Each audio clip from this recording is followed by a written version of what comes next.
This is Counterpoint, and I'm your host, Tanya Allen. Nearly all Canadians can trace their roots through immigration. Myself, I am a child of immigrants who arrived in the 1960s during then Trudeau Sr.'s immigration wave, where many immigrants came seeking a better life and filling the many needed jobs to build up our cities. The term multiculturalism became a lived reality during those decades, and society thrived. Fast forward to 2024, and probably like you, I've noticed the Canadian sentiment toward immigration has changed.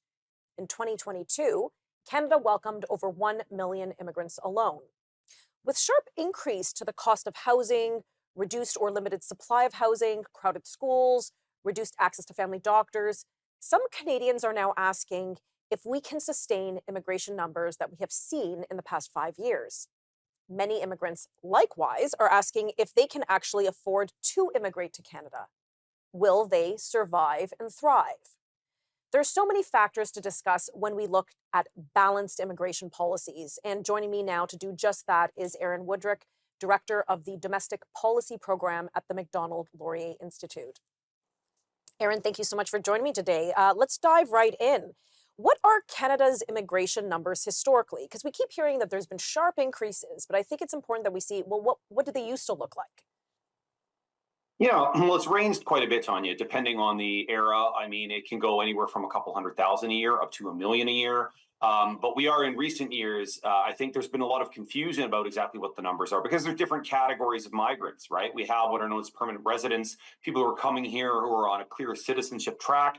There are, of course, what are called temporary foreign workers. So these are people that we sort of come here with not necessarily a track to stay permanently, but to fill temporary gaps in needs. There's the student stream, which has been the source of considerable controversy. That number has exploded in recent years. So when you add it all up, some of the official numbers say that we are still under a million a year, but when you add in things like these student and temporary streams, you can get up to 2 million or even more. So the short answer is it depends where you stop counting, but there's no question that within the recent 5 to 10 years, the numbers have been on a steep upward climb.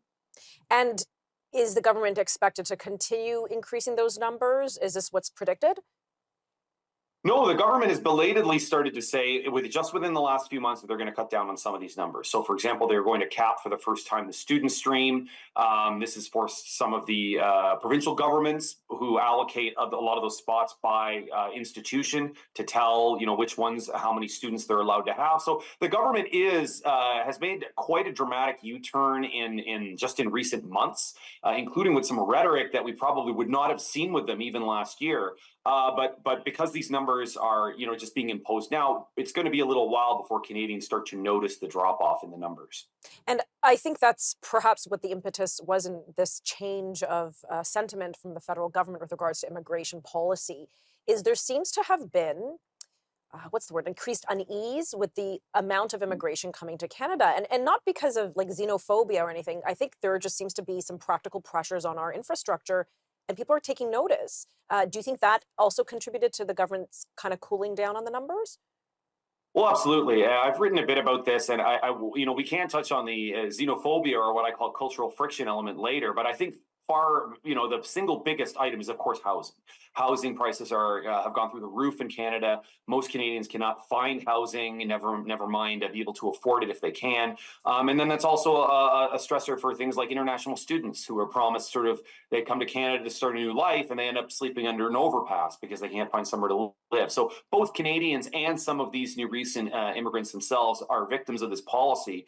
And all levels of government have belatedly woken up to this. And until the housing crisis is solved, I don't think you're going to see a change in the attitude towards the rate of immigration. So let's unpack a little bit about that housing crisis.